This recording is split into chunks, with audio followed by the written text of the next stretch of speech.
The Things We All Carry is a podcast about first responders and their stories surrounding trauma on the job. The intention of this podcast is to raise awareness and share meaningful conversation around a subject often viewed as taboo or simply ignored. Be aware this content may be graphic and it is real.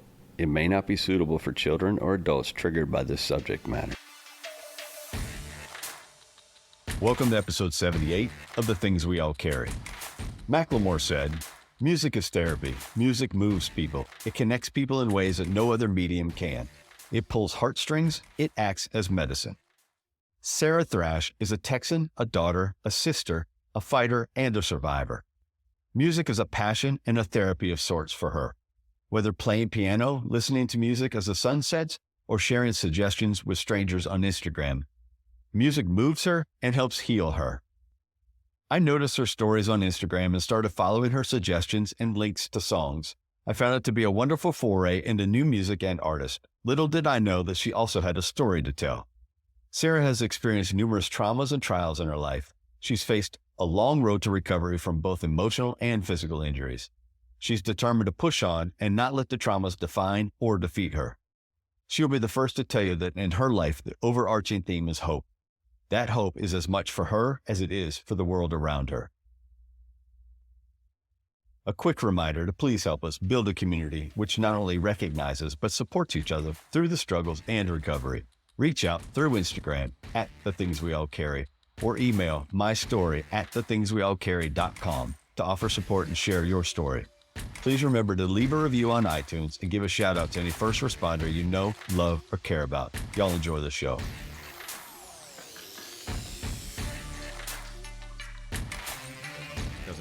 Doesn't help me in longevity or recovery. So awful. That sounds awful. I wish that went to the world. Yeah.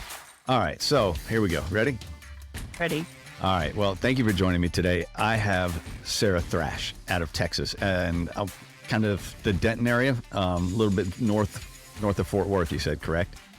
Yes. All right. So she, I followed her on Instagram because I thought she had an interesting story about an injury she received and how she's recovered from that. And then we talked, I don't know, how long ago was it, Sara? We had that conversation.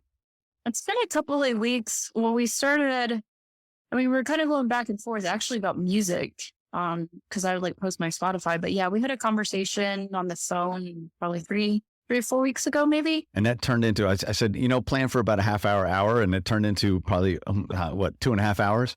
Something like that. Yeah. It just kept going. And it just kept going. And I was like, and as I find with most people, the story goes a lot deeper than what the surface is. And that's obvious. I think that happens in real life all the time. So welcome to the show. Thanks for coming on.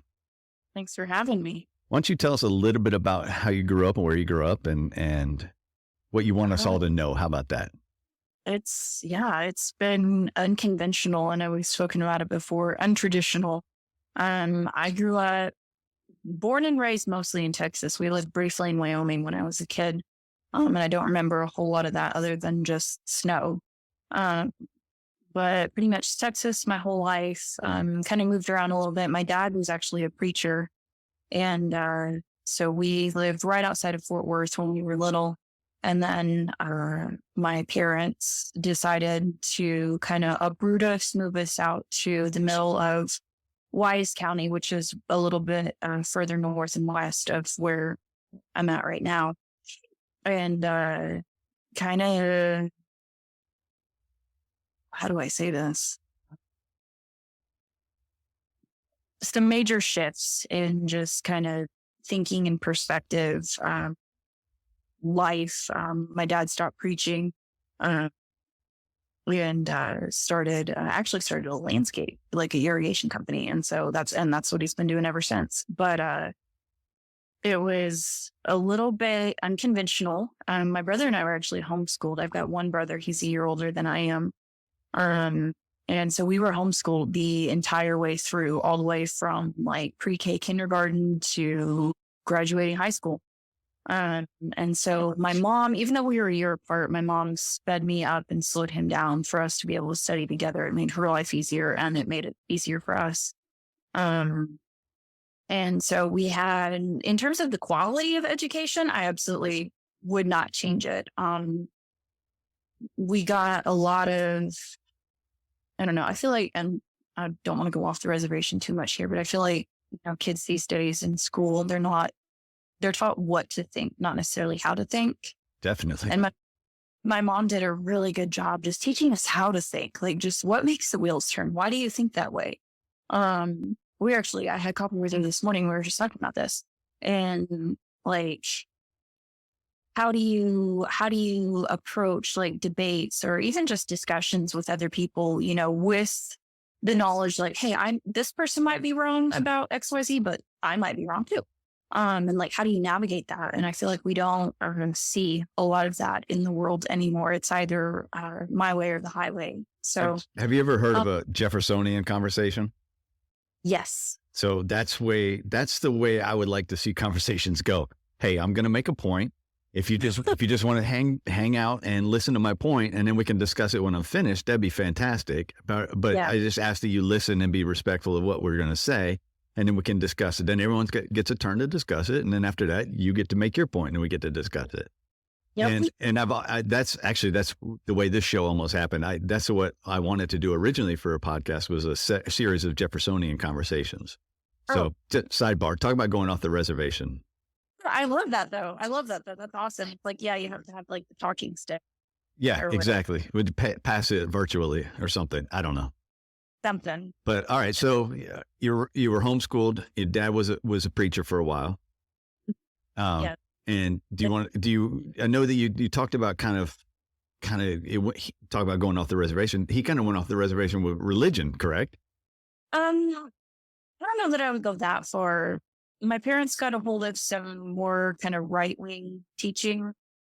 And I don't want to get too into the weeds with that, but there were, I'm trying to think of how to explain this in a way that it's going to make my struggle is like, I know in my head, like how things looked, how they felt. And this applies to my whole life so far. I'm like, I know what it was like because I was there, but how do I explain it to somebody who wasn't there? I'm sure you're familiar with the Duggars, like all the 20 and all that, and everything that's happened more recently, with some interesting scandal that they've had. It was that teaching, pretty much. And so they left kind of Southern Baptist life. We went more that direction. My brother and I are just along for the ride. We're just like, okay, this is what we're doing now. And just, yeah, it was strange. And when I say this, I don't mean it in a bad way. I feel like everybody does the best that they can with what they have to work with at the time. Oh yeah. I mean, that's just how it is. Sometimes it's nobody's fault, it's not right or wrong. It just is. But they kind of alienated their family, both sides, just in this need to like be right about whether it was the teaching, theology, everything that went with it, and kind of our whole lives, our family unit, everything kind of revolves around that. And so it was just a weird time. It was a weird time to be a kid, kind of caught in the middle of that. And I remember growing up, dealing with looking back what was undiagnosed depression. I'm really introverted and I'm really shy. So I don't make friends super easy. And that was kind of on top of that. I always wound up hanging out with my brother and his friends. And to this day, I get along better with guys than I do with girls, I think, because of that. They're just more comfortable and they're not going to bullshit you. But anyway, it was a strange time, some strange teaching, a lot of weird stuff going on, kind of in that church group. I would go so far as to call it a cult. Trying to think of like how to say this, how to like talk about this and not like ruffle too many feathers, but also tell it like it was. Yeah, it was really strange and kind of off color. And then the older we got, the more in high school we got. My brother actually found the fire service through a junior program with the volunteer department, kind of out where we lived. And it was pretty bare bones. It was pretty small, but like there was nothing. Like the nearest actual fire department was like 10, 15 miles away. So they were taking, and I don't know if it was like a year round thing or a summer thing, but they were taking junior volunteers. And I think with that, like you couldn't actually go in, you couldn't drive any apparatus and you couldn't go into like any structures. But grass fires, there were a lot of them. You could go and just like learn and get, and especially like out where we lived, it was really rural, really low income. And so it was a way to kind of reach out to the community and get some kids involved, especially maybe some that might have later been tempted to maybe go down a bad road. I don't know, for lack of a better word, to kind of give them some purpose. And my brother found that, and it was like, whoa, he had purpose. Like this is what he was going to do. And so I remember being like 15, 16 and always being kind of jealous of that because I didn't grow up and have that purpose or that direction.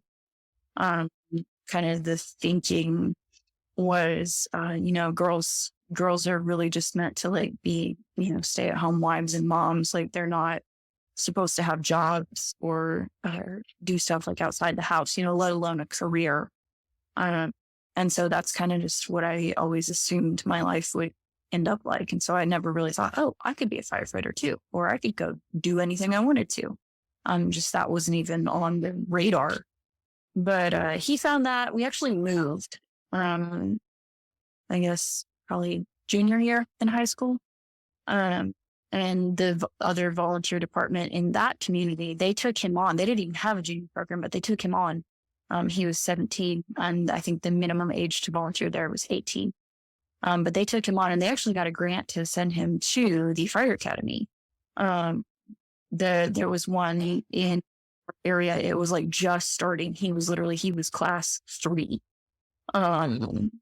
And they got a grant to send him through that and through EMT. Here you have to be at least EMTB to get your firefighter. And so he did that. He kind of sped up his senior year studying to go do that. And I'm like, oh, what about me? So it was kind of a weird time to be kind of lost and stuff. I wound up dating a guy, and I don't really want to get into a lot of that. It did not turn out well. It did not turn out well. And so I kind of went down a bad road with that, making some mistakes, making some pretty shit choices as a 17-year-old kid. And wound up just getting the snot beat out of me. And finally I was able to come home, and I was able to get a hold of my mom and say, hey, look, like I have completely wrecked. Like I need help. I need to get out. And so she brought me home. And then after that, I was like really eerily fine, all things considered. And I didn't know that I had everything that I had experienced, like emotional, verbal abuse, physical abuse. I didn't know that I had just taken all of that and just shoved it down. And it was like really, like looking back, really like eerily fine, considering what I just been through. And I remember I started going to church with my brother and my sister-in-law. He just got married. I remember going to church with them, and that was probably one of the reasons that I didn't wind up in any worse shape I did coming out of that. But we were sitting at lunch after with a couple of friends of ours, and one of them was an off-duty cop, and my abuser found us and like came in. He was like making a scene, demanding that I go back with him, all this stuff. And our friend, who was a off-duty officer, he got up, he put himself between me and this person, and he was like, bro, you gotta leave, like right now, you gotta go. And that stuck with me for a very long time. Just that he didn't have to do that, but he was in the right place at the right time, had to work to do that. And a few years later, not in small part due to that, decided to go into law enforcement. And Can I go back and ask you a couple of questions? yeah, absolutely. You mentioned, and you kind of, and maybe you purposely did it, you kind of glossed over undiagnosed depression when you were a child. Yes. So how do you quantify or qualify that? And why do you say that? I think, well, I remember being sad all the time and not knowing why, and being punished for being sad all the and not knowing why. I don't think it even registered. Then again, I was talking to my mother about this morning while we were having coffee. They didn't see, like, I don't know, emotion. The older I get, the more I try to like understand myself and how all this ties in, how trauma, it doesn't necessarily have to be an event. It can be just a set of things that eventually your brain and body stop being able to handle them or process them, or they start taking them on. And that's where you start running into problems. But I just remember being a kid and being sad all the time, being told to just snap out of it, like just having a bad attitude, be happy. And I'm like, gee, why didn't I think of that? Just be happier. Oh, good. Totally. I'll fix that right up. And, that's nobody's fault. Like they didn't know. But looking, and some of that just comes down to an awareness too. Like we don't realize, sometimes we look at little kids and we don't realize like how our actions affect them. Like I even think about, I've got a niece and a nephew, they're 3 and 5. And like, I tend to be really, really sarcastic. I've got a really dry, really dark sense of humor. And I have to remind myself, like, hey, don't use that with them because they're not old enough yet. And I don't want to discount, like, they're so smart, but I'm like, they're not old enough to like understand how sarcasm works.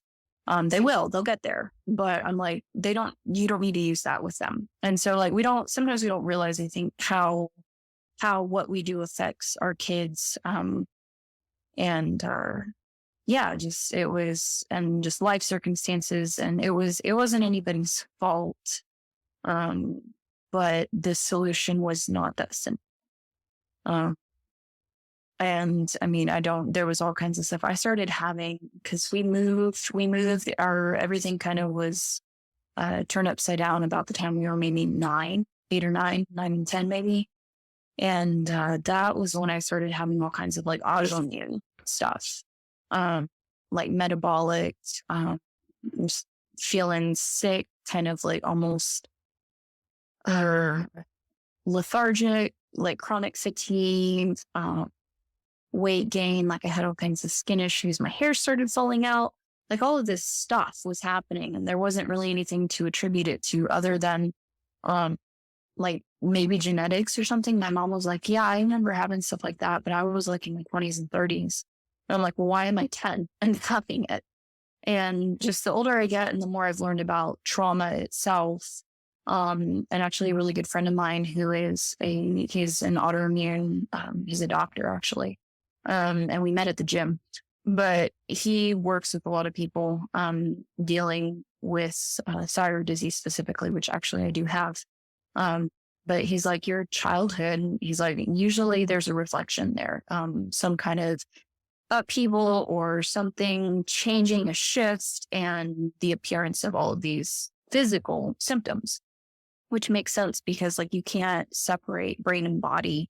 They work off of each other. And so like, if you're struggling with your mental health, your physical health is probably going to take a dive or vice versa. And just like we were speaking a little bit earlier, it's hard to like, you can look at somebody with a broken arm, or you can look at somebody who's got a disease, and you can be like, yeah, like that, I see that, like that sucks, that, that looks painful. That looks tough to navigate. Like you're somehow incapacitated. And it's like, well, why don't we treat mental health the same way?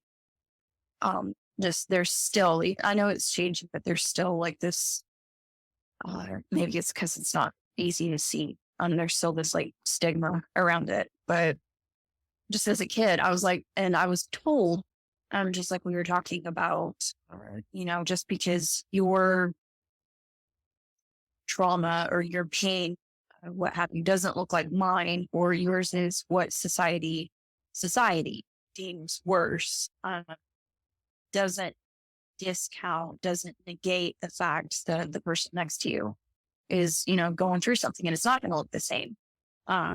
But it doesn't, cancel it out, or it doesn't make it any less like that's their fight, and it doesn't mean that they're not fighting it.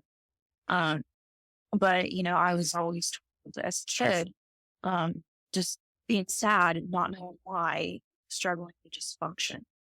Hey, you've got so much to be grateful for, like you need to snap out of it, like people have it worse than you. And I get that. That's absolutely true. But yeah, it's not quite that simple. I have something in my notes and I kind of wanted to hit on it because I think it's important how we have different ways of finding happiness, even when we're down. And I've written down Chronicles of Narnia for you. Yes. So that is one of the few happy, just like truly just happy, like there's nothing else associated with it, but just joy. Was being homeschooled. Like we didn't have to be like sitting at a desk from 9 to 3 or whatever. I'm sure it's longer than that these days. But like we had some structure for a day, but every morning you get up and, my mom likes to read. She always has, but, we get up and just kind of while we were waking up, we'd be real quiet in the morning, and, she would read to us. And she read, it was all kinds of books, and this is over years and years. It was fiction, nonfiction, everything. But she read us, The Chronicles of Narnia by C.S. Lewis when we were probably 7 and 8. And I remember like they're fairy tales. They're awesome. Like, this is great. But I remember just watching her experience those as an adult. And later she said those books, a lot of Lewis is right, but those books, she said, turned my world from black and white to color.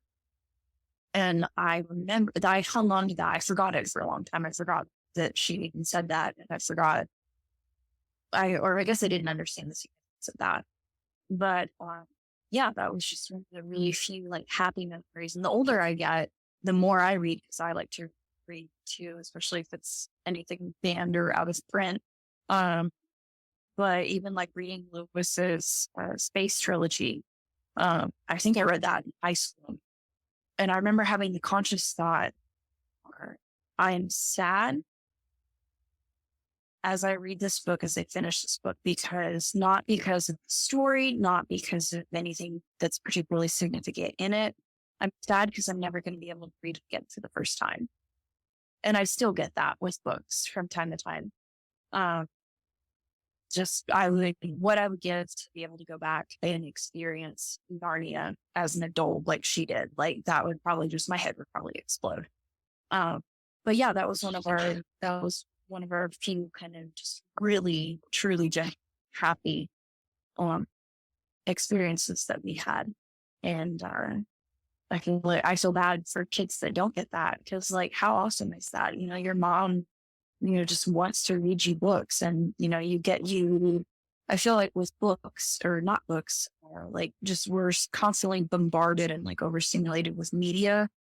And like, you don't get to like just build this imaginary world in your head that you do like when you read a book and you try to picture it, it's special.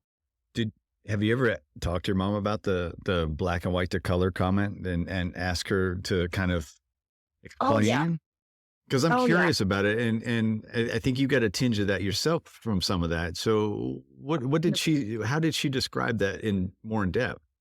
Just, I mean, the whole thing, and it's not, and I feel, and she'll straight up admit, she's like, as Christians, we struggled with like symbolism. And I mean, the entire series is just a giant allegory. But there's not any one character or one theme that specifically ties to like one character or one theme in all of history, or all of Christianity. And so it's tough to not try to take it literally. Um, yeah, it's tough not to try to take it literally, or to try to say this is, this equates to this, or this character equates to, Christ or anything.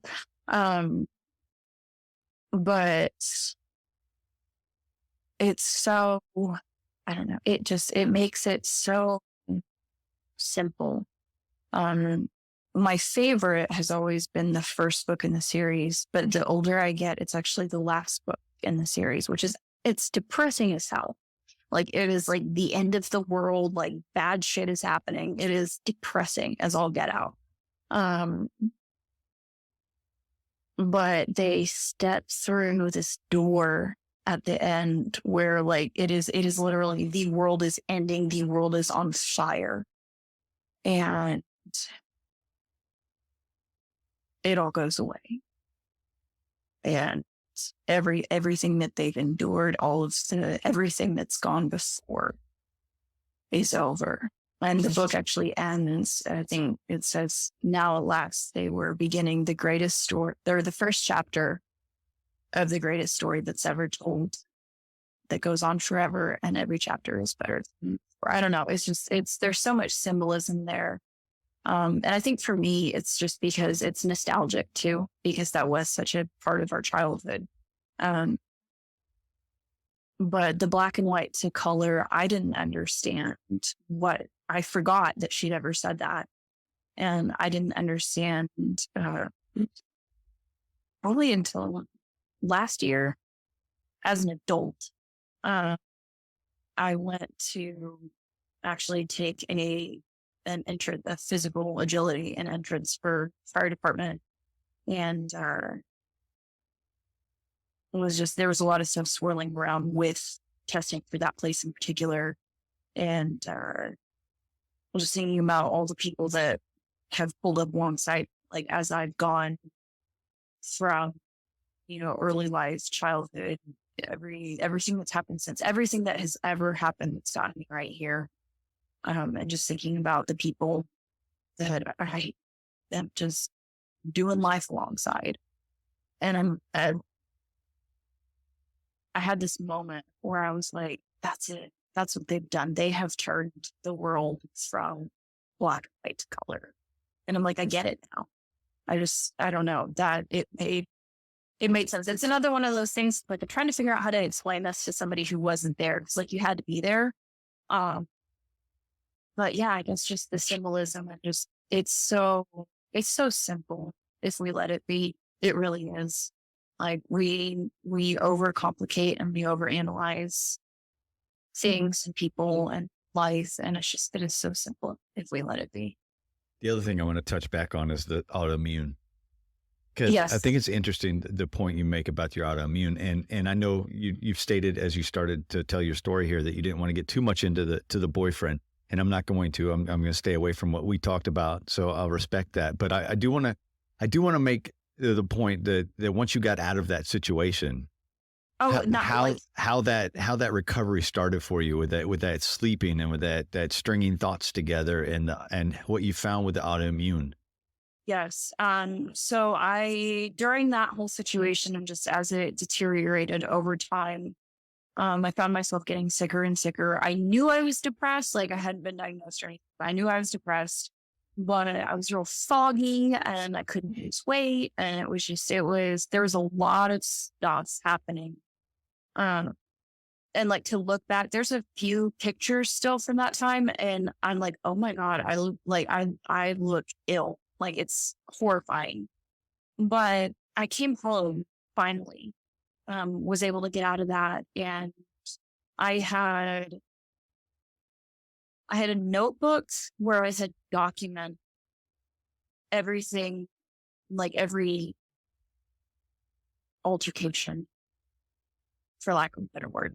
I had been able to write it down. I actually kept it like stashed like in between like the seats in my car, so that he would find it. And I just written everything down because I was like, I know I'm probably going to be going to court or something over this at some point, and I want to be prepared. But I remember the day I came home, I sat down at my mom's kitchen table. I handed her that book, filled in some gaps, and I just went to bed. The best way I can describe it is it's like the scene in Forrest Gump where Jenny finally comes home as she's just sleeping. That was me for like 2 weeks straight. I would get up to get water. I would get up to pee. I didn't eat a whole lot, and I was afraid to shower for a long time. But when I finally like got up and was moving around again, like probably 80-90% of all of that stuff was just gone.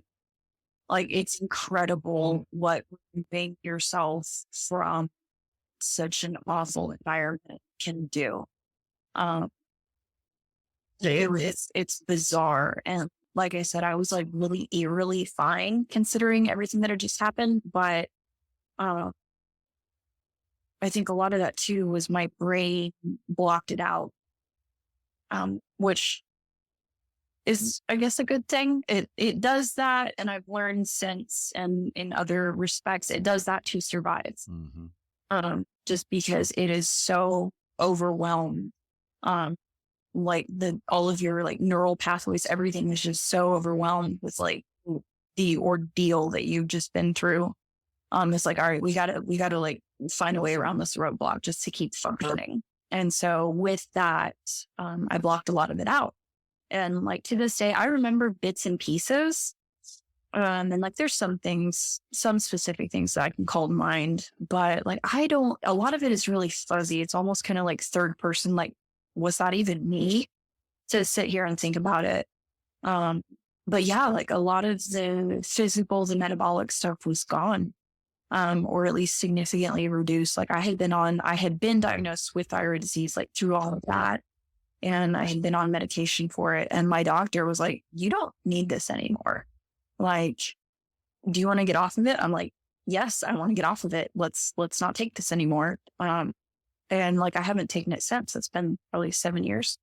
But yeah, it is insane, the body's ability to recover. But that's been part of the struggle, like just my brain blocking things out. That's been part of the struggle, or was not realizing that I actually had post-traumatic stress disorder because I didn't have a specific event to tie it to. I couldn't point to one specific thing and be like, yes, this is what caused that, or it's the root issue. And it's the same with all of the autoimmune, the metabolic stuff, because I didn't have one specific event, or circumstance to tie it to. It's like this soup. It's like this perfect storm of stuff. And so I didn't realize that until probably within the last few months. Again, talking to my friend who works specifically with women with autoimmune stuff, and especially surrounding trauma. Justin's excellent, but he's helped me kind of understand, like, hey, all of this ties together. Like, none of this is isolated. You can't just cherry pick one and, have it. And especially like, all of the physical stuff that I manage, quote unquote, with lifestyle, with, making sure that I've got outlets for stress, all that stuff. If I start neglecting. You there? Yeah, I'm here. All right. I lost you for a second. I don't know if that was my internet or yours, but I definitely lost you for a second. All right. So you said you found ways to manage with the autoimmune. You found your ways to manage your stress. Yeah. And you were talking about your friend from the gym and how it kind of explained to you that's typical, right? Yeah. Yeah. It's a lot more common than we think. And that makes sense because I know a lot of people that have autoimmune, and they add and add and add and add and add to their regimen, to whatever they're taking for it or doing for it. And I did that for a long time. It was just, let me see, let me try this, let me try, mix it. What happens and if anything, you have to pare down. Think more in terms of subtraction rather than addition. And I've seen that in my own life with everything. I mean, I kind of did 180 where I was like, I'm going to, do all these things and, go all these places. And I'm like, I'm going to get rid of everything I possibly can that I don't have to have in my routine, in my life, just simplify. And the problem though, with simplifying, and I think this is where a lot of people they kind of stop short because they don't want to sit with it, is when you don't have all this other stuff like distracting you and taking up all your bandwidth, for lack of a better word, you actually have to sit with all of your shit. And people don't want to do that. No, people don't. It's so uncomfortable. And that's been the last probably 6, 7, 8 months just in my own mind, is like having to actually work through all of this stuff. And I don't remember if I told you, I go through a period of time about every year. And it's been ever since all of that happened. I have about a 3-month stretch of time where I really don't sleep. And figured out that it has to do with a lot of what happened during that chapter of my life with the abuse and whatnot. It wasn't safe to sleep. And so I still, even though mentally I have processed that and let it go, physiologically, it's still working its way out. I don't know if you've ever read the book, The Body Keeps the Score, but it's like we take all this stuff, when we take it on, we store it in our organs, in our tissues. And then, you've got a whole other set of stuff happening as your brain tries to like work through it and work it out. And I completely forgot where I was going. That's okay. But The Body Keeps a Score is one of those books that I've talked about a few times on the show, and it's been suggested as a book a few times. And it's fascinating how that you think about this emotional and mental trauma and how it manifests itself in the physical, in the body. And you kind of discount it until you read something like that. yeah. And then you're like, oh my God, everything makes sense. Right. Like I know, it's leading up to after, my injury, I get a lot of body work done, just to be able to do all the crazy CrossFit shit that my training partner comes up with. Just to be able to recover from that and keep doing that and keep improving at it. But I have processed more stuff on the table, like getting it worked. I have felt it leaving my body. It is insane. But that to me has been more effective than talk therapy ever was, or even then, because I did a lot of EMDR. It's been more effective than EMDR. The EMDR was really helpful figuring out, because I was stuck in sympathetic in fight or flight. And the EMDR was really helpful in like, hey, let's switch on your parasympathetic. Like, let's get you back to that so that you can get back to that. And I remember the first time I was like, what in the F is this? Like, this is how people exist. What? Like, you don't have to be like sitting like there's an elephant sitting on your chest all the time. What is this? But actually working on it more like somatically, like with the body work with, I don't know, there's a different healing that happens there. And for me in particular, that's been more effective, than dealing so much with the mental side of it. And that's been part of the problem. Like I said, I didn't even know I had PTSD until several years later, because I didn't have one specific thing to tie it to, or like if I would have, I had a stretch of time where I actually had some pretty bad episodes with it. And I was like, what is happening? It's like I don't even know how to describe it. It's like visceral. It's like being possessed. Like, I don't even, it's like lizard, it's wild.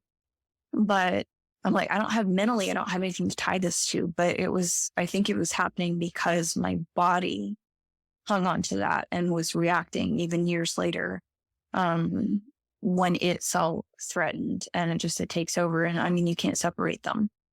And that's the hard part. And that's the part that people don't necessarily, they might not even know that that's a piece of the puzzle. But sometimes even if they do, they don't want to face that, and have to work through it, because there's no way around it.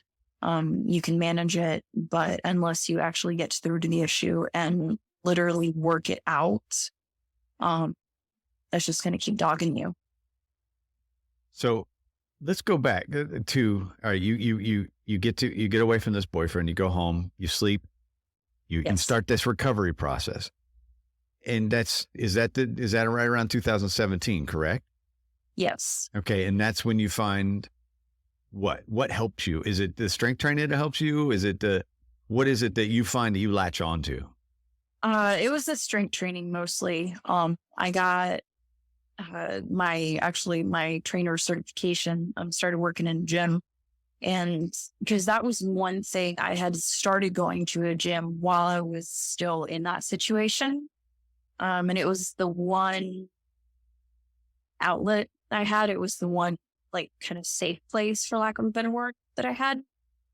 And I knew it was good for me. Like, I knew all the health benefits and whatnot. But I had been fortunate to have really good trainers who were, sticklers about form, make sure we did everything right, made sure that you were progressing, yada, yada. And I was like, I'm going to do that for other people. And so I started working in a gym. It was actually just the closest one to my house. Is how I found it. But it was real old school, like old school power lifter. Like, you walk in, you're like, there's a solid chance I might get tetanus here, which is what I love. Like, if I don't want your shiny new shit. Like, that's what I want. But I started working there, and my boss, he's in his 70s, and he's a world record power lifter, and he's still powerlifting.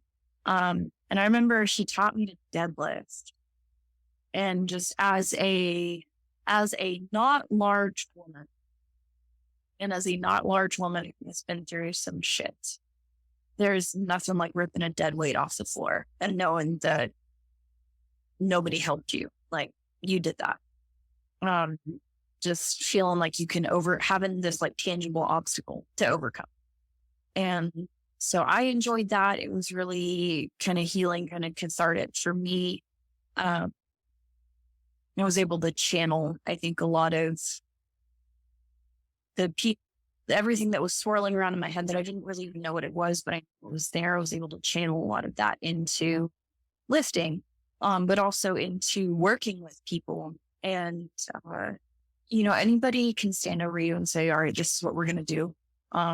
Make you do it. Hey guys, quick break right here just to check in and thank each of you for listening to the show. Your support has been paramount, and I appreciate all of you. I have one request though. I need you to share the show with everyone you know. Help me get the word out and spread these stories as far and as wide as we can. While you're at it, please leave a review of the show wherever you happen to listen. Feel free to reach out to me at any time to share your story, to talk, or to pass on suggestions. Let's get on with the rest of the show. Over the years, so I kind of shifted from just doing that, from training to actually teaching. Like, hey, this is why you're doing what you're doing. But actually, I would have people long enough that I would develop rapport, relationships with them. Like, I can't tell you how many times I've stood in the middle of a gym and cried with one of my ladies who lost her husband, or, somebody who's having a really shitty day with chronic P. One of my ladies, she'd had a stroke. And she wasn't hardly any older than I was, but she had a stroke, and we bonded over, hey, we can't feel the left sides of our bodies. But, and then too, knowing uniquely how to work with that. Just because it was something that I'd experienced. People with, autoimmune chronic stuff, just I'm an hour out of their day, but they can be confident in what they're doing in here. They do more than they ever thought they could, and they're going to carry that outside. So that was my first, like, I don't know, the first time I ever felt like I truly had purpose, like something, or like, hey, I'm doing something to help somebody else outside of myself. That sounds really shitty to say. But I mean, I think that's what all of life is for, is if we're just in it for us, then we're not going to be fulfilled. And that was my first like taste of, I can actually make a difference for somebody else here. And just do it. But the straight, in my notes, I have a note about your purpose of life. well, that was the first like taste of that I ever had. I'm like, I can, or just a shred of somebody's day, to either make it better. Like we'd have a joke, like we're sometimes we feel like therapists just because people put all their shit on us. But sometimes they just need somebody to talk to, or somebody to say, hey, it's going to be okay. Like, I know it's hard, but hey, like, you're going to go lift this thing. You can do hard things.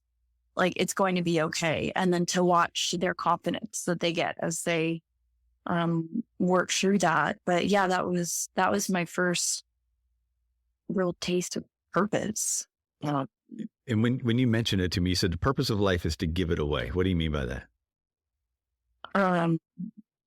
That's something I don't know where that quote came from originally. That was something that was said to me by somebody who's very important in my life, a firefighter.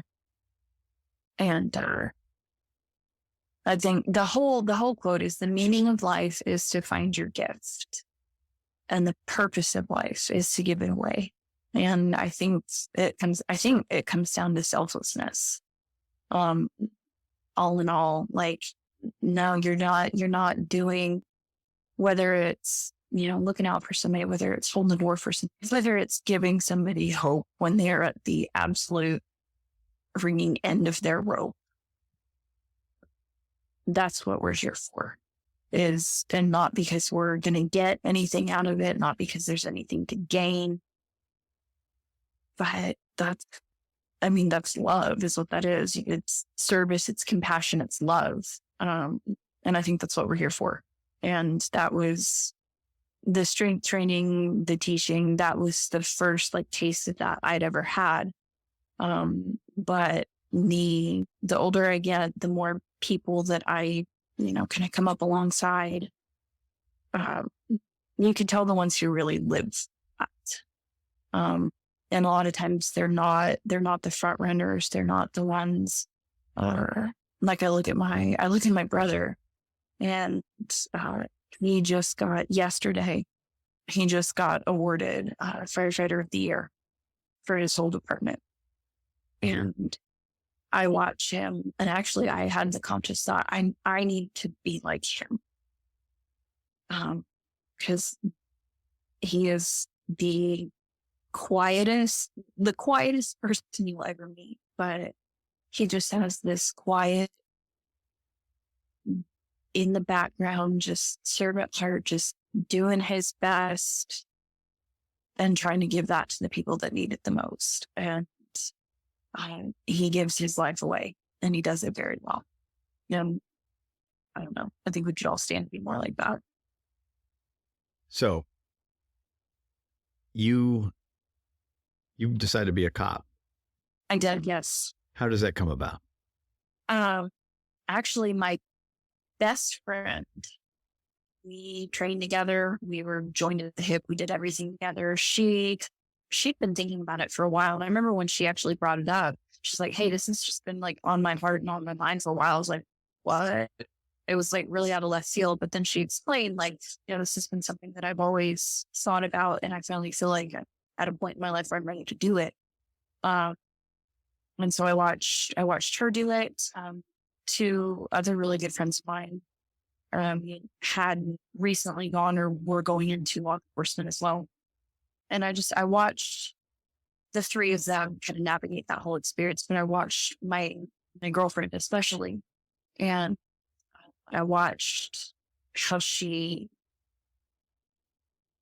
found herself through that. She found, we go through life and we're searching for the thing, right? The thing. And she found it. And it was really cool to watch that whole experience from getting hired to going through the academy to going to FTO to being out on her own. It was really cool to watch just how that kind of shaped her, how it shaped her, how it grew her, and to watch her give her life away. And I thought, well, if she can do it, I can do that. And going back to the incident in the restaurant with my friend who was a cop and physically putting himself in front of me. And I was like, if I have the chance to do that, if I can be in the right place at the right time to be able to do that for somebody else, or if I can be the person that I needed when I was too scared to call for help, why wouldn't I? Why would I do that? So I got in to a department in the north of Dallas. I had heard that it was really hard to get hired by them. It wasn't hard, but they were pretty, I don't know. I don't want to dwell too much on that. It was a rude awakening. I was not prepared, and I had taken almost a year to kind of mull it over, like really make sure that this is what I wanted to do. I was kind of torn between police and fire. And in the end, I decided to go police for a lot of reasons. And it was a rude awakening. I was not as prepared as I could have been or should have been mentally or physically. And I mean, that's on me. Like that was 100% on me, but, it was very, I don't know, the culture was very negative. And there was a lot of really kind of politically charged stuff happening right about that time too. And it just didn't help. But I think a lot of it came down to lack of self-awareness. I did not realize that I am a fixer. If there is a problem, not that, officers are going in and stirring the pot. They're not, I mean, they're there just to do their job. They're just trying to make the world a little bit better. And I have nothing but respect for that, but I'm a fixer. And if there's a problem, all I want to do is just go make it better. Like, I don't want to have to be wading into that shit, trying to decide, okay, did mom's shitbag boyfriend, put these cigarette burns here, like that kind of stuff. I remember that vividly. I just want to fix. And I did not know that about myself or understand that about myself. And so it was mentally, it was not the right place to be. For that reason, there was some other stuff happening. And in the middle of all of that, I started really struggling with depression and anxiety, with post-traumatic stress, not knowing that it was there or that I could even have it, not knowing what it was. And so I started really struggling. I had a neck injury that could have been avoided. And after that, I was like, something isn't right. Like, I don't feel right. I had a headache for like 3 months straight after that. And then the incident with my brain, which I took an elbow to the face. Right. I'm very fortunate to still have my left eye. But after that, I shook it off, was like kind of stunned for a second. I shook it off, kept working. And then the next day, I was sitting at a stoplight that I sat at every single day and completely forgot where I was, had no idea where I was. And after that, it became very, very obvious very quickly that I could not do my job And that's the truth. I could not do my job. And so for her, it was kind of, I don't know, I was pretty bummed to be out of my ass without the career that I had given ostensibly everything for. But I mean, that's the reality is I could not do my job in the shape I was in. So it is what it is. And you say that was, you minimize that little head injury. well, and see, that's part of it is I didn't even know what it was. Right. I went to specialists. I'm like, what's wrong with me? I actually went to neurologist for the headache. I believe the day it happened, like right before right after. I already had an appointment, and she was like, yeah, I think you have a concussion. This is one of like the most well-respected neurologists in North Texas. And she's like, yeah, I think you have a concussion. And I'm sitting there thinking, I'm like, I have had concussions before. Like, this is not a concussion, but I didn't know what was wrong with me. But very, very quickly I started, I was in a lot of pain. The best way, my nervous system felt like it was on fire. I don't really know how else to describe it, like kind of stripped wiring feeling, but I was having trouble seeing, trouble speaking, not like remembering word, like you walk into a room, you forget why you're there, like not like, oh, what's that word I'm trying to think of? No, I know what I needed to say, like I could have a sentence perfectly formed in my head, and I would not be able to get it out. Like whatever needed to fire between here and here to make that happen, couldn't. So I was having trouble speaking. I lost a lot of motor control in my hands, like to hold a pen. Was very challenging, let alone anything else like requiring any kind of dexterity. But I had everybody, they're like, yeah, man, we don't know what's wrong with you. Like nothing's really showing up on x-rays, like with your neck or anything. Like, we don't really know what's wrong with you. I had one doctor that was just like, yeah, you're just going to feel like shit for probably a year or so. Just kind of wrap your mind around that. And I was like, something is wrong with me. I don't know what it is, but it's not going to, I don't know. I kind of started spiraling, thinking that it wasn't ever going to get better. And that's the thing too, is like with head and neck pain, I found like low back, knee, whatever, I can deal with it. But I think because it's just right here all the time and like there's no escaping it, was pretty, I think that was rock bottom. And I don't say that lightly, like even more than like coming home out of that abuser situation like that after my brain injury was rock bottom in large part because I didn't know what it was or that something like everybody was telling me, you can take like super expensive pain meds or like there's nothing wrong to you, you're crazy, like there's there.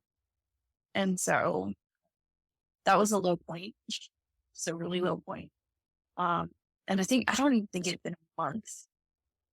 And I got a message. I was back at my old job teaching, just because that was the only thing I knew how to do. And even doing that though, like half the job is talking, the other half the job is manual labor essentially. And so I'm like, well, I can't use my hands, like I can't talk, I can't communicate.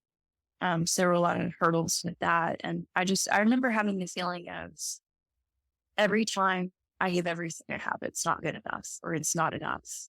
And that was really loud, that feeling. But yeah, I didn't know what else to do.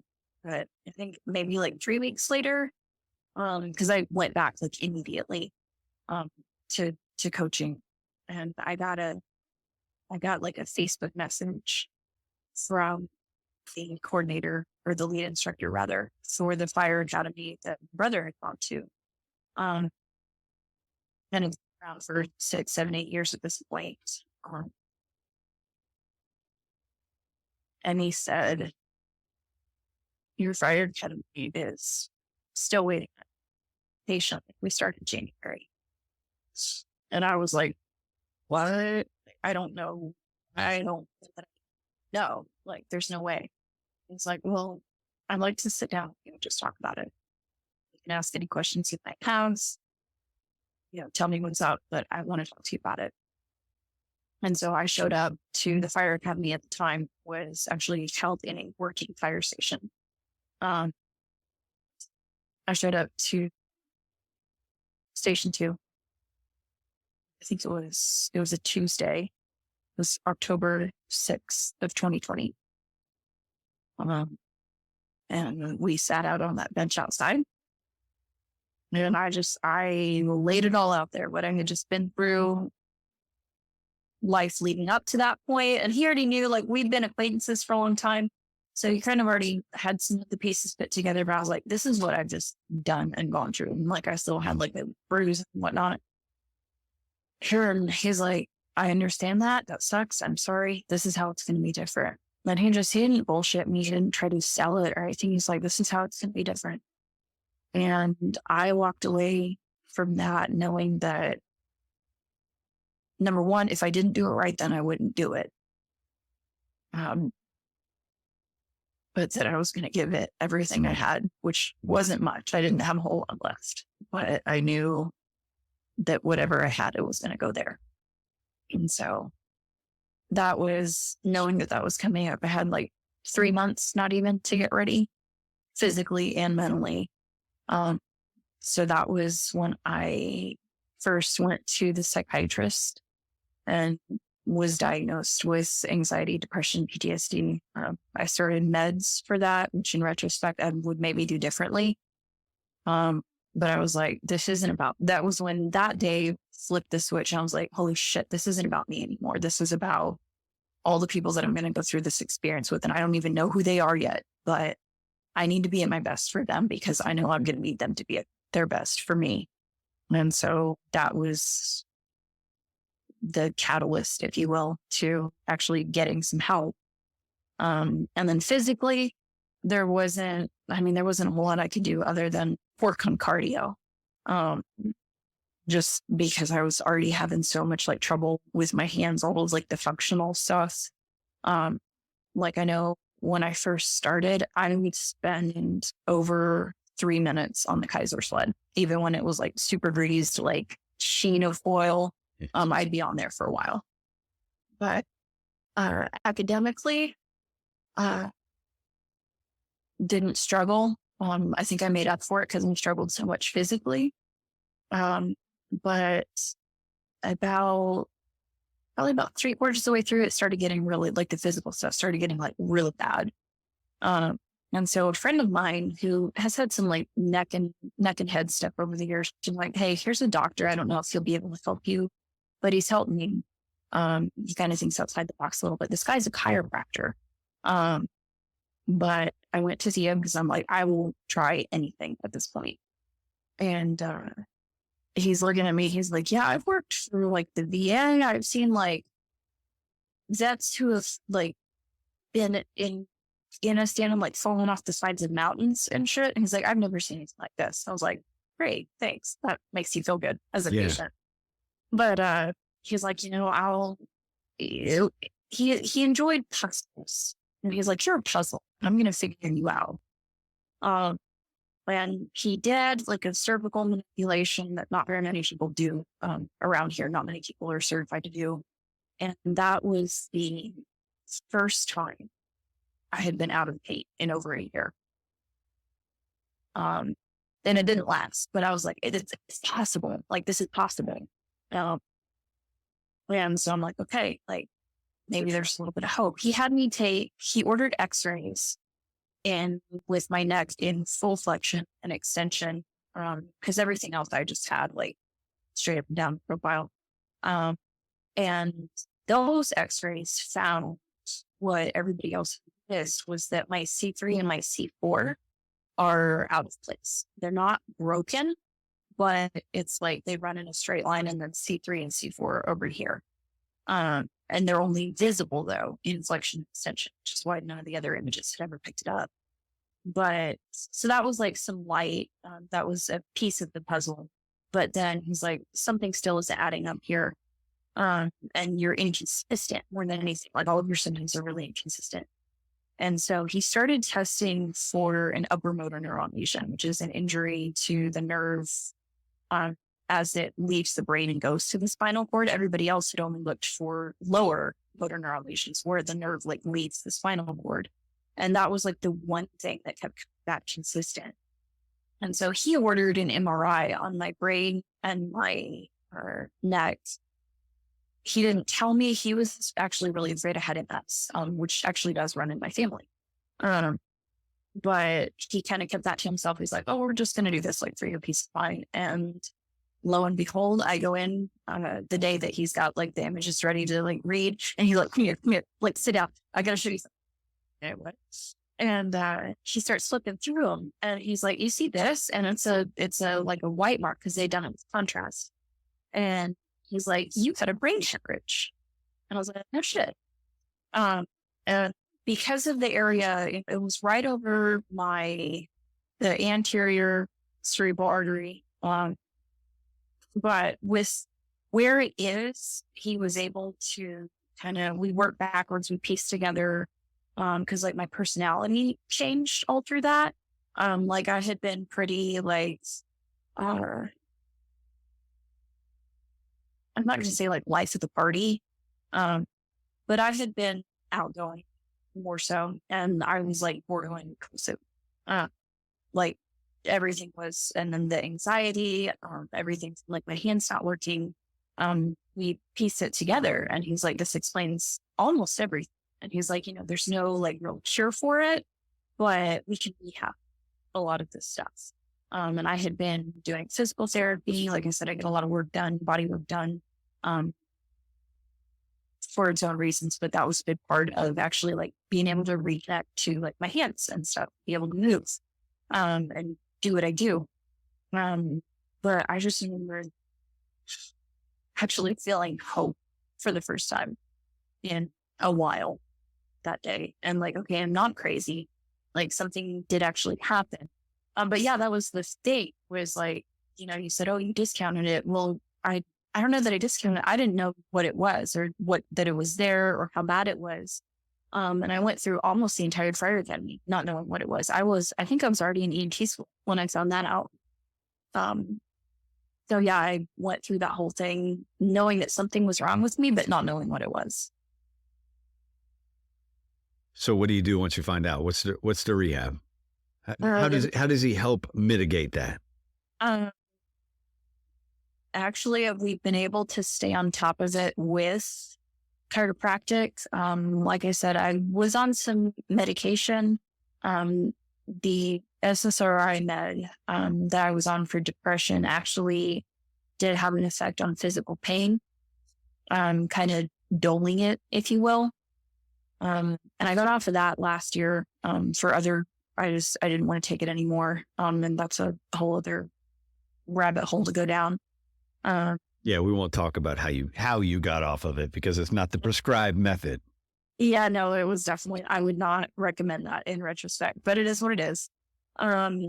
We've stayed on top of it with the body work, with the actual manipulation from the chiropractic. One of the coaches that I work with right now, he does what's called reflexive performance, RPR. And it's like a trigger point. Basically, like if your muscle is like a light bulb and your nervous system is the light switch, it makes sure that the switch is on. Because if it's the bulb is not turning on, then it's a bulb issue. Or, I don't know how else to really describe it. But it's like voodoo, like it's wild. And it's not stuff that you would like think is connected, but everything is connected. So between that, a lot of connective tissue work. We were talking about before we started recording, piano. I played since I was 5, and that was having to relearn how to do that because my hands weren't working. Was incredibly frustrating, but I think that was actually really good for me. Made a big difference. A lot of like stem, like tins, electric. There's I don't know, it almost looks like a teaser And I want to say it's called like Avasi or Avasio something. Um, and one of the physical therapists that I saw, she would actually do it to my head. Sounds really weird. But it had something, and it would like beat, like when it would connect with the nerve, like whenever it would find it. Um, and that was helpful for like actually being able to like feel my arms and feel my hands again. Cause like it was travel down.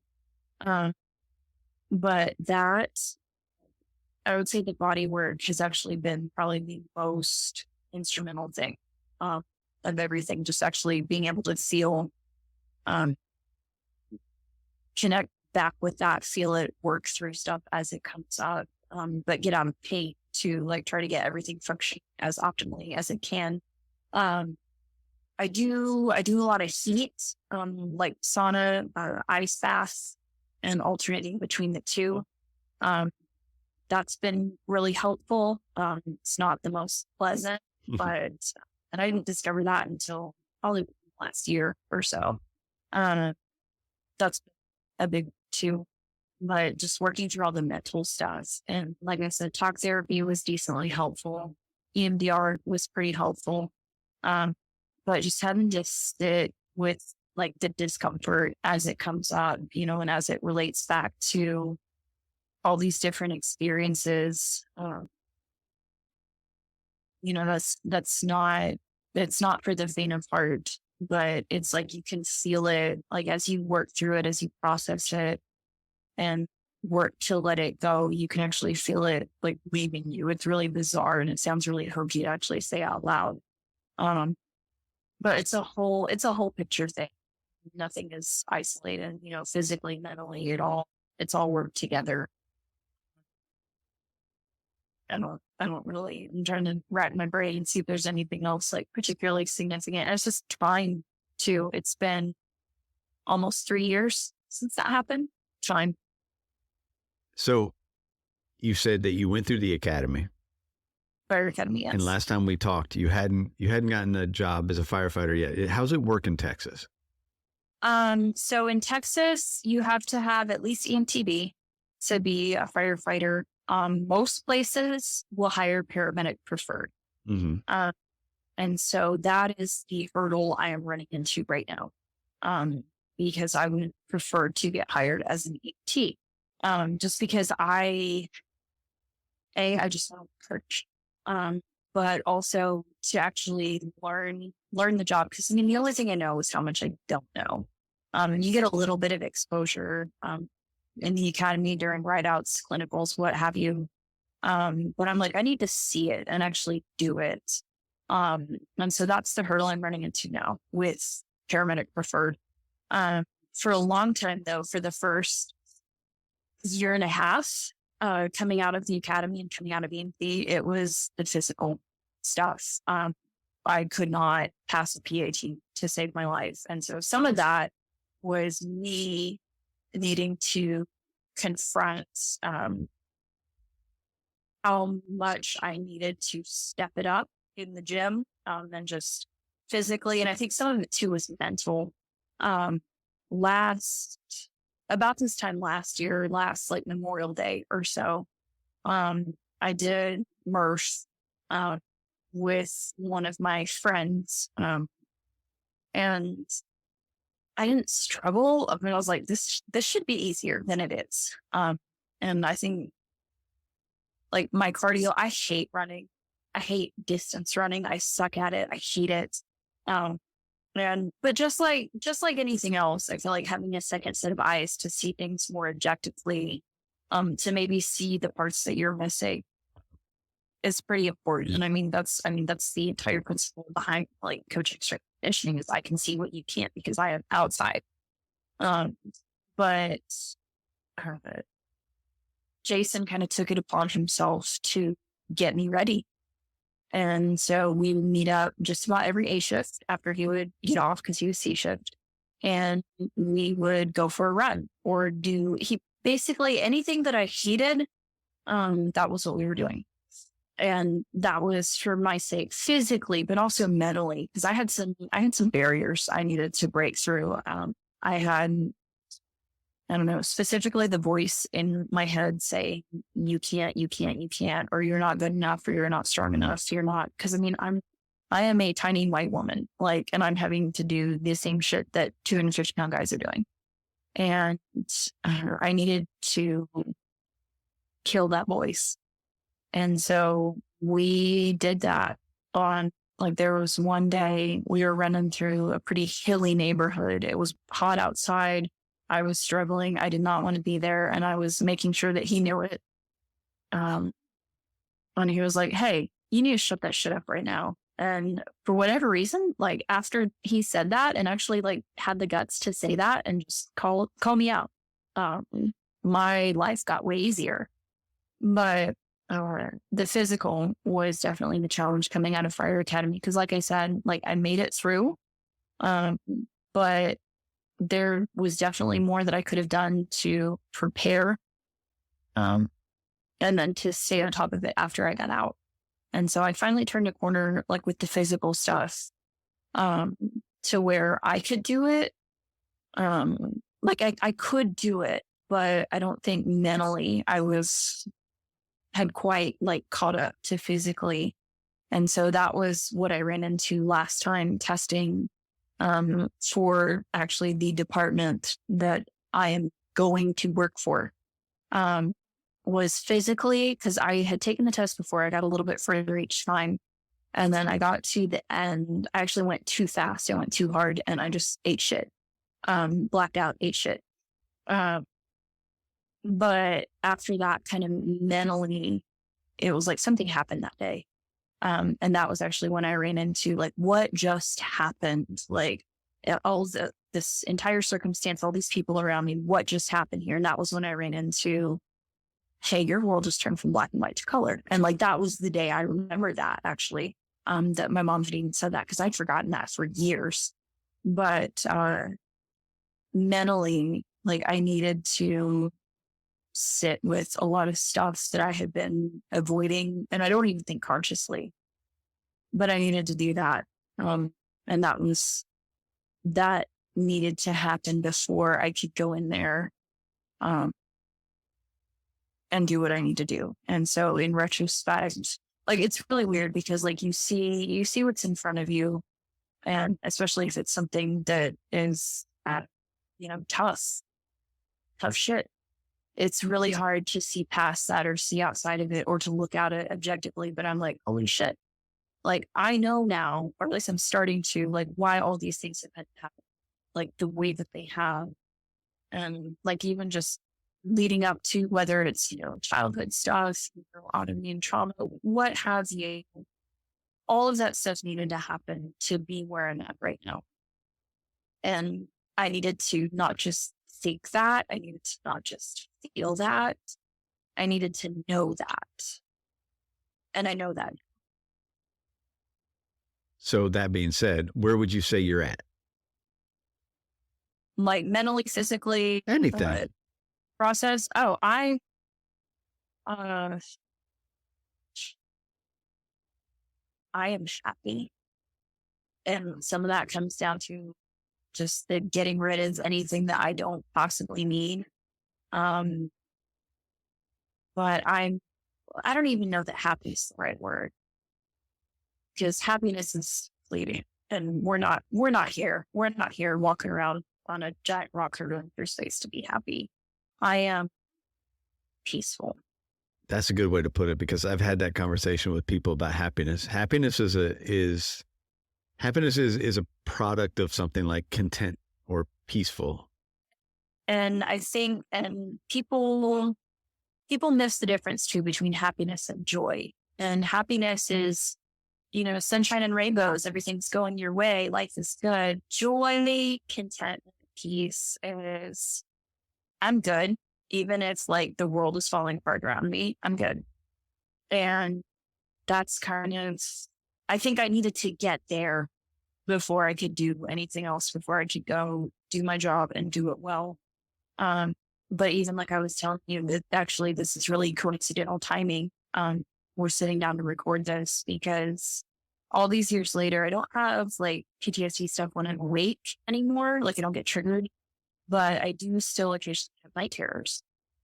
And actually, the last one I had was back in April, and I had one Saturday, first time in a long time. And the recurring theme with those across time has been I don't have a voice. And so in my dream, I'm trying to say something, no sound is coming out. I'm trying. And then when sound finally does come out, I'm screaming and I wind up with voice. But over time, I've learned like not to that, just to like get up and move. If it's really bad, I'll get up and read. Like I'll go ahead, it might be 2 a.m. I'll go ahead and start making coffee. I'll get up and read a book. But I was sitting here right where I'm at right now, actually on my living room floor, Saturday night into Sunday morning. And as like rattled as I was, it was okay. It was okay because I know it's part of it. And I'm like, I'm still here. Like, this is a reminder that I'm still here, that I made it out of that. And I made it out of that because there's still something left to do. There's still something left to give. And I choose to believe that that's hope. You know, I think the big overarching theme of my life would be hope.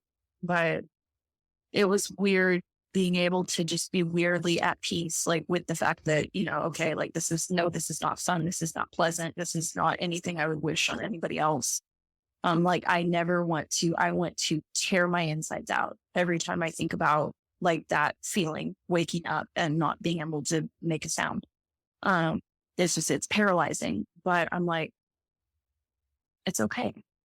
Like I'm weirdly at peace with that. And I think I needed to get there before I could do anything else. But usually when I get out and I start reading, or if I'm going through like a particularly stressful chapter in life, I've got my like favorite books that I go back to. And one of them is actually C.S. Lewis. It's a really more obscure one. It's A Grief Observed. It's basically his diary, or his journal rather, as he's like grieving and processing the death of his wife. She died of cancer. He married her knowing she was going to die.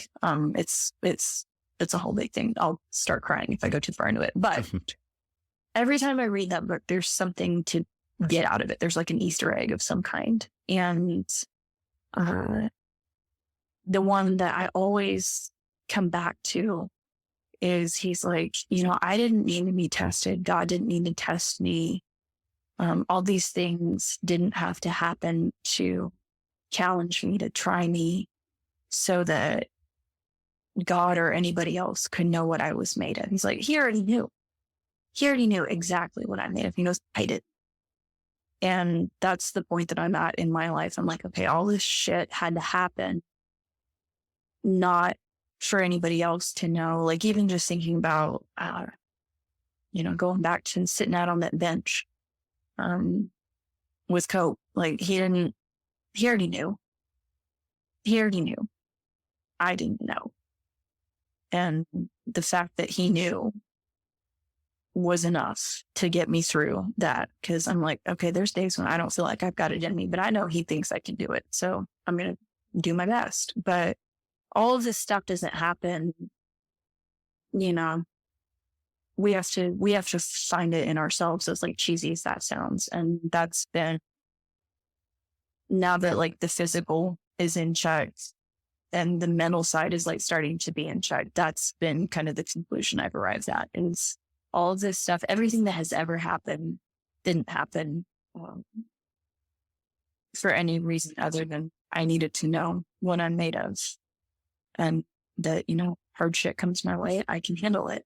And it's not fun, but there's nowhere else to be. There's nothing else to be doing. So it's good. That's definitely the way to look at it. You know, what else are you going to do with it at that point, right? You're not going to wallow in it. Yes, you can wallow. You can feel sorry for yourself. You can throw a pity party. You can get up and move. You know, you can get up and move. You can do something. Even if that's just, okay, what is the next right thing, however small, that I can do that's going to get me to my goal, that's going to get me where I want to go. You know, or that's, I don't know, it doesn't even have to be that concrete. like pulling myself out of that yesterday. Cause every time that happens, I always get in the funk. And I remember I was actually crying my squat rack yesterday just because it was like overwhelming. And I just kept like replaying it in my mind. But I got home and I was like, you know what? I got yard work that needs doing. I've got like weekend chores that need doing. And so you can absolutely, it doesn't mean that the hard days aren't hard, but you can absolutely pull yourself out of that and nobody else can do it for you. Like you have to be the one to do it, but you absolutely can. And the minute that you realize you can,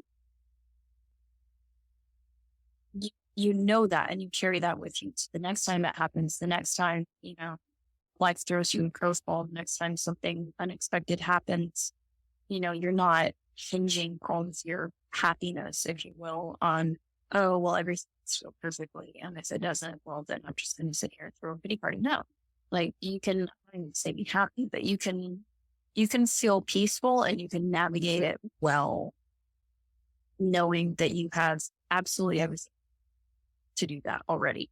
You just have to decide that that's what you're going to do. Doesn't mean it's hard, but if you're lucky, you've got people around you that will remind you, even on the days you don't think you've got it in. So you kind of beat me to the punch when you mentioned the books you rely on. And I'm still going to ask you, and now you've taken one out of play, I suppose. The final two questions I ask people because we went over them. Yes. I'm going to ask you about your everyday carry though first. So is there an everyday carry that you have that you feel naked if you leave the house without? No, I don't think so. I've got... It doesn't have to be physical either. For me, it's usually physical. I actually have a note on my fridge. Do you have your keys? Do you have your wallet? Like, I will forget. Do you still have those manifestations of the head injury?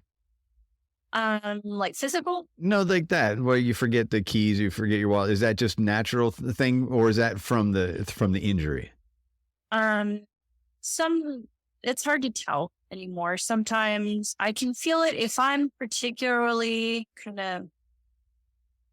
especially if there's been like a prolonged period of stress. My nervous system kind of feels like stripped wiring and starts feeling like that. I start getting a little bit more forgetful or foggy. Like I can tell. And I think it's just inflammation, just like anything else. I mean, neuroinflammation, what have you. I really don't have that many anymore. I struggle with balance a little bit.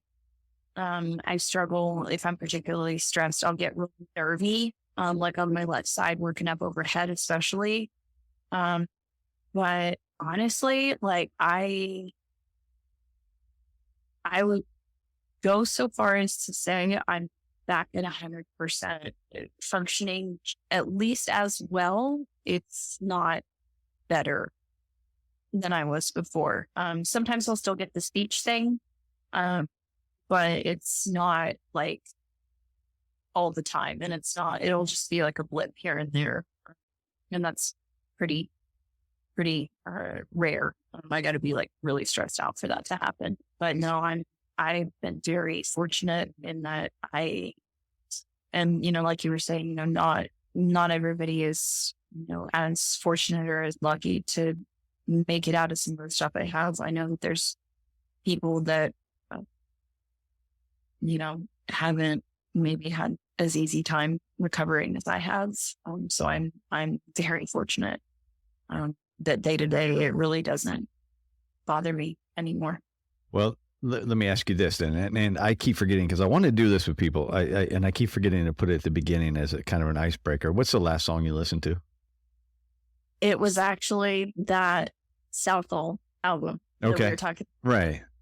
That Moon and Back song. That was the last thing that I listened to. I was starting back actually from the chiropractor this morning. It was on.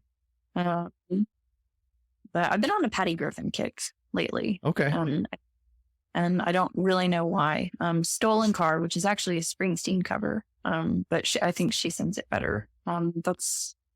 That's one of my favorites when I'm outside on my porch contemplating the bigness of the universe. It is very large. Yeah, but and I mean it's so wild because you're like, man, to be on this earth at this time, in the same place with all the people I am, it's pretty nuts. Pretty cool. But no, that Southall album was the last thing I listened to. Just to let people know, that album is Six String Sorrow. And it's, I think I've listened to it 4 times in the last 5 days. That's awesome. Yeah. So Awesome. it's a really good album. It's a good one. Yes. All right. What about a book? Give me a book. But, I don't remember. I think the last like new book that I read was The 5 a.m. Club by Robin Sharma. That's a good one. I have what I call my frequent flyers, which are A Grief Observed by Lewis, The Strenuous Life by Teddy Roosevelt, and The Untethered Soul by Michael Singer. That book was hard to read. I had to like open and shut it a few times because it was basically, I was like, this is going to shatter my perception of reality and I don't want it to, which ironically is exactly what happened. But I had to stop that one because it was really agitating. But then I went back and read it actually through the filter of Lewis. I can't remember which book it is that he says it, but he goes, you have a body. You are a soul. And so to go back and read The Untethered Soul, like through that filter, made it make sense. But that's a good one just to remind, like nothing is permanent. Everything passes through. We don't have to take things on. We don't have to internalize. It doesn't mean we won't, but the more you can just step back and observe the world around you. He talks about like the voice in your head. He's like, the voice in your head's like, I need to call Kira or I need to pay bill or do this, that. Is like, if you actually like verbalized all that stuff, you'd be like, this person's nuts. Like if it was a person sitting on the couch next to you, you'd be like, this person's insane. And just like learning how to just observe the world around you and like not, I don't know, distance yourself from your own emotional processes. That one has been really, that one's been really instrumental in kind of working through the physical stuff as it's come up over time and like processing it, actually letting it go. So those are my most frequent reads. Okay. But the 5 a.m. Club was really good. I was expecting it to be like a self-help, and it's a story.